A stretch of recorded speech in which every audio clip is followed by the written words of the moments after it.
கர்த்தருடைய பரிசுத்த நாமத்துக்கு ஸ்தோத்திரம். என்ன என் வாழ்க்கை சந்தோஷமாவே இல்லை. எனக்கு இவ்வளவு ஆஸ்தி இருந்துமே என்னால சந்தோஷமாவே இருக்க முடியல.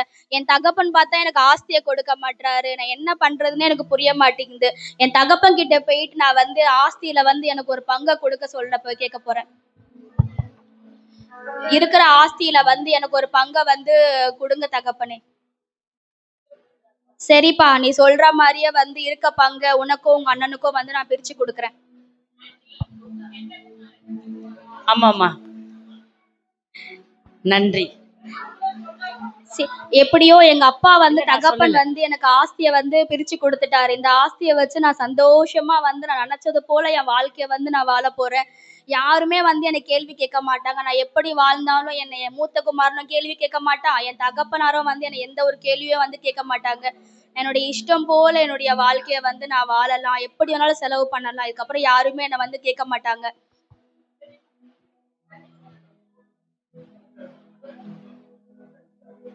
சில நாட்களுக்கு பின்பு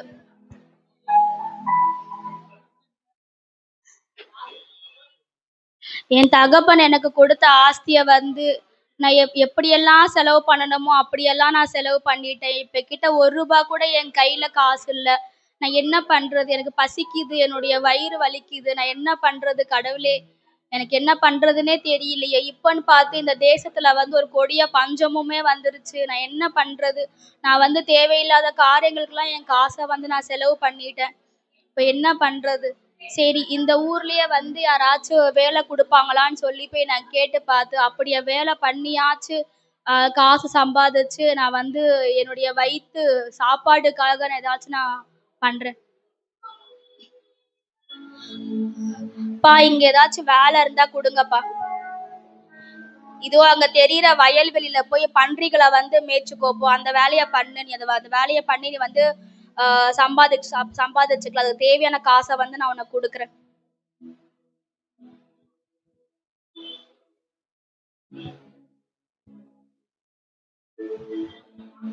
இந்த பன்றிங்க சாப்பிடுற தவட்டியவாச்சும் எனக்கு கிடைச்சா நல்லா இருக்குமே. இத கூட எனக்கு கிடைக்க விட மாட்டேங்கிறாங்களே சாப்பிடுறதுக்கு. ஐயோ, நான் என்ன பண்றது? பசியில என்ன முடியல, தலை சுத்துது, எனக்கு வயிறு வலிக்குது. பசியில நான் என்ன பண்றதுன்னு எனக்கு புரியலையே. நான் எழுந்து போய் என் தகப்பன் கிட்டயே போயிட்டு நான் மன்னிப்பு கேட்டா அவர் என்னை ஏத்துப்பாரா ஏத்துக்க மாட்டாரா கூட எனக்கு தெரியலையே. நான் மன்னிப்பு கேட்டா அவர் என்ன சொல்லுவாருன்னு கூட தெரியலையே.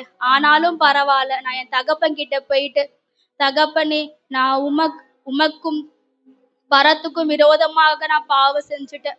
உம்முடைய குமாரன் என்று சொல்வதற்கு கூட எனக்கு எந்த ஒரு இதுவோ எனக்கு இல்லை.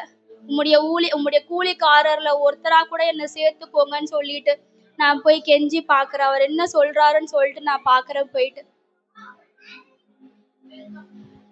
என்னுடைய தகப்பனுடைய வீட்டுக்கு நான் போறேன்.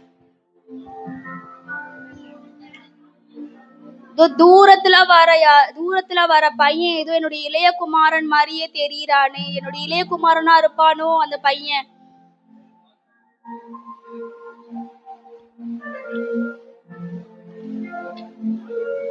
அவன் என்னுடைய இளைய குமாரனே தான். என்னப்பா, எப்படி இருக்க? உன்னை பார்த்து எத்தனை நாள் ஆச்சு? எவ்வளவு கஷ்டமா இருக்கு என்னுடைய வாழ்க்கையில இல்லாம. எங்கப்பா நீ போயிட்ட? எங்களை விட்டு நீ எங்க போயிட்ட? திரும்பி வந்திருந்திருக்கலாம்ல. நீ திரும்பி வராம நீ எங்கப்பா போயிட்ட? இத்தனை நாட்களா உன்னை பார்க்காம எங்களால எப்படிப்பா என்னால இருக்கவே முடியலப்பா. எங்கப்பா நீ போயிட்ட? தகப்பனே, என்னை மன்னிச்சிருங்க. நான் பரத்துக்கு விரோதமாகவோ உங்களுக்கு விரோதமாகவோ நான் பாவம் செஞ்சுட்டேன். உங்களுடைய குமாரன் என்று சொல்வதற்கு கூட நான் பாத்திரன் அல்ல. உங்களுடைய கூலிக்காரராக ஒருவராக என்னை சேர்த்து கொள்ளுங்க தகப்பனே.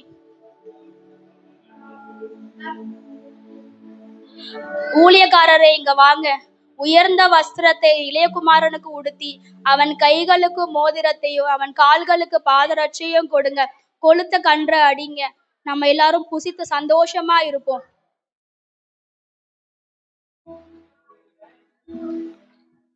என் இளையகுமாரனாகிய இவன் மரித்தான், ஆனாலும் திரும்பவும் உயிர்த்தான். காணாம போனான், திரும்பவும் காணப்பட்டான். அதனால கொழுத்த கன்று அடிங்க, நம்ம சந்தோஷமா இருப்போம்.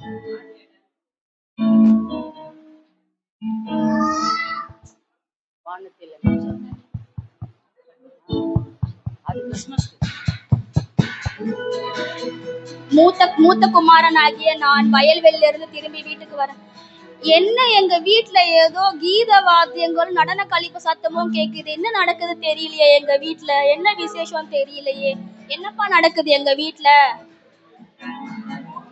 அதுவா, உங்க சகோதரன் வந்து போயிட்டாருல, உங்க சகோதரன் திரும்பி வந்தாரு. உங்க சகோதரன் மறுபடியும் வந்ததை உங்க தகப்பன் ஏத்துக்கொண்டு வந்ததனால கொளுத்த கஞ்ச வந்து உங்களுடைய சகோதரனுக்காக அடித்து ஒரு பெரிய பண்டிகையா செஞ்சுட்டு இருக்காங்கப்பா. என்னது, அவன் திரும்பி வந்திருக்கான், அவனுக்காக இதெல்லாம் செஞ்சுட்டு இருக்காங்களா?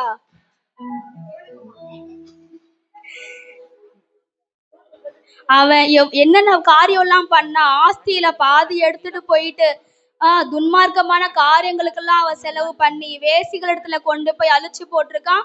அவனுக்காக கொழுத்து கன்று அடிச்சிருக்காங்களா? தகப்பனே, நீங்க செய்யறது கொஞ்சமாச்சு நியாயமான காரியமா? நான் வந்து உமக்கு உண்மையாய் ஊழியம் செஞ்சு ஒரு காலம் உங்களிடத்துல எதுவுமே எதிர்பார்க்காம உங்களுக்கு நான் எவ்வளவு நியாயமா இருந்தேன். என்னுடைய சிநேகிதருக்காக நான் ஒரு ஆட்டுக்குட்டிய கூட உங்ககிட்ட கேட்கலையே. அவன் வேசிகள் இடத்துல கொண்டு போய் உங்க காசை வந்து அழிச்சிட்டு அவனுக்காக ஒரு அடித்து அவனுக்கு இப்படி ஒரு ஆர்ப்பாட்டம் செஞ்சுட்டு இருக்கீங்களே. மூத்த குமாரனே, இத கேளு. அவன் மரித்து போயிட்டான்பா, ஆனாலும் திரும்பி உயிரெழுந்து வந்திருக்கான்பா. அவன் வந்து காணாம போன பிள்ளைப்பா, திரும்பி அவன் காணப்பட்டான்பா. அதனால நம்ம சந்தோஷமா அவனை ஏற்றுக்கொள்வோம்ப்பா. அவனுடைய சகோதரனாகவே நீ ஏற்றுக்கொள்பா. நம்ம புசித்து சந்தோஷமாய் திருப்தி அடைந்து இருப்போம்ப்பா. தேங்க்யூ. லூக்காவின் சுவிசேஷம் 15ஆம் அதிகாரம் 11வது வாக்கியத்திலிருந்து 32வது வசனங்கள் வரை இப்போ செஞ்ச ஸ்கிட் வந்து எடுத்த ரெஃபரன்ஸ். 15வது அதிகாரத்துல 7வது வசனம் என்ன சொல்லியிருக்காங்கன்னா, மனம் திரும்ப ஒரு பாவியின் மாத்திரமே பரலோகம் மிகுந்த சந்தோஷம் அடையும் சொல்லியிருக்காங்க. நம்ம ஒவ்வொருவரும் கூட வந்து எவ்வளவு பாவங்கள் செஞ்சிருந்திருக்கலாம், தூரம் போயிருந்திருக்கலாம். ஆனா வந்து நம்ம கர்த்தராகிய இயேசு கிறிஸ்து நமக்காக இன்னமும் காத்திருக்காரு. அதனால நம்மளுடைய எல்லா பாவங்களையும் நம்ம தூரம் போனதையும் விட்டு நம்ம தேவனிடத்தில் சேர கடவோம். தேங்க்யூ. Praise the Lord. கரங்களை தட்டி கர்த்தருடைய நாமத்தை நாம் மகிமைப்படுத்துவோம். எல்லாம் கரங்களை